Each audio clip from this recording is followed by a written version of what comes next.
2025 का महाकुंभ प्रयागराज में आस्था का सबसे बड़ा संगम था। करोड़ों श्रद्धालु, साधु संत, विदेशी पर्यटक और रहस्यमयी तपस्वी गंगा के पवित्र जल में स्नान करने आए थे। लेकिन इस महासंगम में कुछ ऐसा हुआ जिसने पूरे देश को हिलाकर रख दिया। एक के बाद एक दो भयानक घटनाओं ने इस महाकुंभ को इतिहास का सबसे भयावह कुंभ बना दिया। पहला हादसा 19 जनवरी को सेक्टर 19 रात 11:45 पर हुआ, जब रात के अंधेरे में महाकुंभ का मेला क्षेत्र मंत्रोच्चारण और भजन कीर्तन से गूंज रहा था। संतों के शिविरों में ध्यान लगा रहे योगियों की साधना अपने चरम पर थी। तभी अचानक एक शिविर में आग भड़क उठी।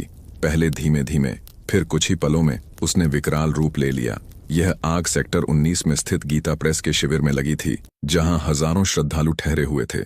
आग इतनी तेजी से फैली कि लोग जान बचाने के लिए इधर उधर भागने लगे।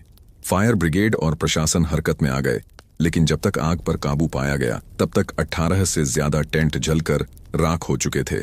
दूसरा हादसा 29 जनवरी सुबह 4 बजे मुख्य स्नान घाट पर हुआ, जब माघ पूर्णिमा का शुभ अवसर, चारों ओर हर हर गंगे के जयकारे और करोड़ों श्रद्धालुओं की आस्था का सैलाब संगम तट पर उमड़ पड़ा था।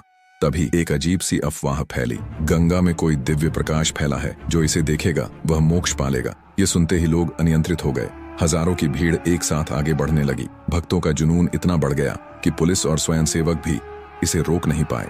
धीरे धीरे भीड़ नियंत्रण से बाहर हो गई और फिर वह भयावह क्षण आया। एक झटके में पूरा माहौल चीख पुकार में बदल गया। लोग एक दूसरे को धक्का देने लगे, कुछ श्रद्धालु गिर गए और देखते ही देखते सैकड़ों लोग भीड़ के दबाव में रौंदे जाने लगे। संगम घाट खून से सन्न गया। 38 श्रद्धालुओं की मृत्यु हो गई, जबकि सैकड़ों घायल हो गए।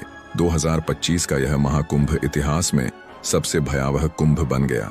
कई लोगों का कहना है कि यह हादसा केवल प्रशासन की लापरवाही की वजह से हुआ है। अगर प्रशासन ने इंतजाम सही से किए होते तो इतना बड़ा हादसा होने से बच जाता। आपका इसके बारे में क्या कहना है? कमेंट बॉक्स में जरूर बताएं।